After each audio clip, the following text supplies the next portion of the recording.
নগালেণ্ড সীমান্তত নগা দুৰ্বৃত্তই কৰা আক্ৰমণৰ ফলত অগ্নিগৰ্ভ পৰিস্থিতি সম্বন্ধে আজি গুৱাহাটী উকিল সন্থা আৰু অদৌ অসম উকিল সন্থাৰ উদ্যোগত এক প্ৰতিবাদী ধৰ্মঘট ৰূপায়ণ কৰে কামৰূপ জিলা মুখ্য ন্যায়াধীশ দণ্ডাধিকাৰীৰ কাৰ্যালয়ৰ চৌহদত। সেয়েহে অসমীয়া খিলঞ্জীয়াক হত্যাৰ নামত নগা আগ্ৰাসীসকলে যি ভূমিকা অৱলম্বন কৰিছে, যাৰ ফলত অসমীয়া বহু মানুহৰ প্ৰাণ গৈছে, লগতে বহুতো গৃহহাৰা হৈছে। প্ৰায় 11,000তকৈ অধিক মানুহক স্থানান্তৰিত কৰিব লগা হৈছে।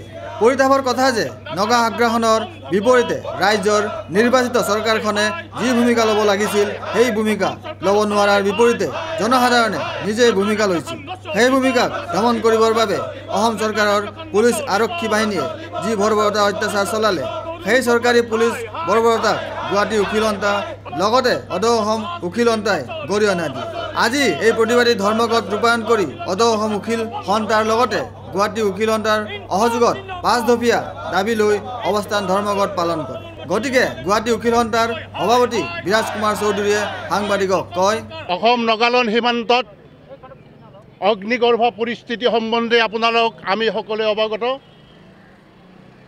অসমীয়া খিলঞ্জীয়াক হত্যাৰ নামত নগা আগ্ৰাসীসকলে যি ভূমিকা অৱলম্বন কৰিছে, তাৰ ফলত অসমীয়া মানুহৰ বহুত মানুহৰ প্ৰাণ গৈছে, বহুতে চিৰদিনৰ কাৰণে ঘূণীয়া হৈছে আৰু বহুতে গৃহহাৰা হৈছে। 11,000তকৈ অধিক মানুহ আজি স্থানান্তৰিত কৰিব লগা হৈছে। আৰু নগাৰ আগ্ৰাসনৰ বিপৰীতে আমাৰ নিৰ্বাচিত চৰকাৰখনে আজি যি ভূমিকা অৱলম্বন কৰিব লাগিছিল, সেই ভূমিকাৰ অৱলম্বন কৰিব নোৱাৰা হেতুকে স্থানীয় মানুহে বিকল্প চিন্তা চৰ্চা কৰিবলৈ বাধ্য হৈ অৱৰোধ কাৰ্যসূচী ল'বলৈ যেতিয়া আগবাঢ়িলে, তেতিয়া আমাৰ স্থানীয় চৰকাৰৰ নিৰ্দেশতে আমাৰ অসম পুলিচে যি অবৰ্ণনীয় অত্যাচাৰ উৎপীড়ন আৰম্ভ কৰিলে আমাৰ স্থানীয় মানুহৰ ওপৰত, সেই অত্যাচাৰক আমি গুৱাহাটী উকিল সন্থাই সদৌ অসম উকিল সন্থাই আমি গৰিহণা দিছোঁ। আৰু ভৱিষ্যতে এনেকুৱা জাতীয় স্বাৰ্থৰ পৰিপন্থী কামৰ পৰা চৰকাৰ বা পুলিচ প্ৰশাসনক আঁতৰি থাকিবলৈ আমি দাবী জনাইছোঁ।